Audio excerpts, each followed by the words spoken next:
সাতক্ষীরা পৌরসভার অধিকাংশ সড়কের বেহাল দশা দীর্ঘদিনেও কাটেনি। ভাঙাচোরা আর খানাখন্দে ভরা এসব সড়কে প্রায় ঘটছে দুর্ঘটনা। জনগুরুত্বপূর্ণ এসব সড়ক সংস্কারের সংশ্লিষ্টদের উদাসীনতায় ক্ষুব্ধ সাধারণ মানুষ। মশিউর ফিরোজের রিপোর্ট জানাচ্ছেন শেখ ফাহিম। সাতক্ষীরা পৌরসভার অধিকাংশ সড়ক ২০ থেকে ৩০ বছরে সংস্কার না হওয়ায় চলাচলের অযোগ্য হয়ে পড়েছে।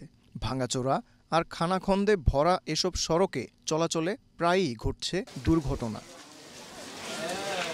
সড়কগুলোর এতটাই বেহাল দশা যে যান চলাচল দূরের কথা, পথচারীরা হেঁটে চলাও দুরূহ হয়ে পড়েছে। সরকারি অফিস, শিক্ষা প্রতিষ্ঠান ও হাসপাতালের সংযোগ সড়কগুলোর এমন করুণ দশার বিষয়টি বারবার জানানো হলেও নেওয়া হয়নি কোনো ব্যবস্থা। এতে ক্ষুব্ধ স্থানীয়রা। বড় বড় গাড্ডা, যেখানে পড়লে মানুষ অ্যাক্সিডেন্ট করবে যে কোনো সময়, যে কোনো মুহূর্তে। রাস্তাটা ৩০ বছর ধরে অবহেলিত, কোনো মেম্বার চেয়ারম্যান এসে এগুলো কিছু করে না। প্রত্যেক দিন একটা না একটা গাড়ি এইখানে অ্যাক্সিডেন্ট হয়, গাড়ি উল্টে যায়, খালে যেই পড়ে, এমনকি লোকও মারা গেছে। ওই ট্রাক উল্টে ওই গাড়ি টলি পড়ে যেয়ে মানুষও মরে গেছে।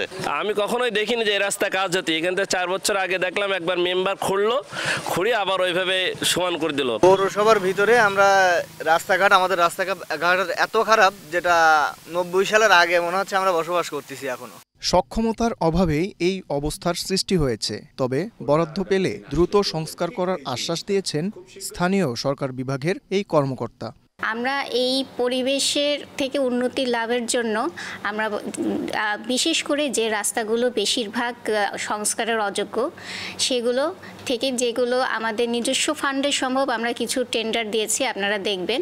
সেগুলো আমরা খুব শীঘ্রই কাজ শুরু করব এবং যেগুলো আপনার বড় পরিসরের ফান্ডের দরকার সেগুলো আমরা জার্মান ফান্ডের সাহায্য নিচ্ছি, আমরা কোভিড-19 ফান্ডের সাহায্য নিচ্ছি। আমাদের বেশ কিছু রাস্তার টেন্ডার হয়ে গিয়েছে, কিন্তু দুর্যোগপূর্ণ আবহাওয়ার কারণে আমরা কাজ শুরু করতে পারিনি। সংস্কারের আশ্বাস স্থানীয়রা বহুবার শুনেছেন, কিন্তু বাস্তবে দেখেননি কোনো কাজ। এবার আর আশ্বাস নয়, তারা চান দৃশ্যমান পরিবর্তন। Sheikh Fahim, Asian television.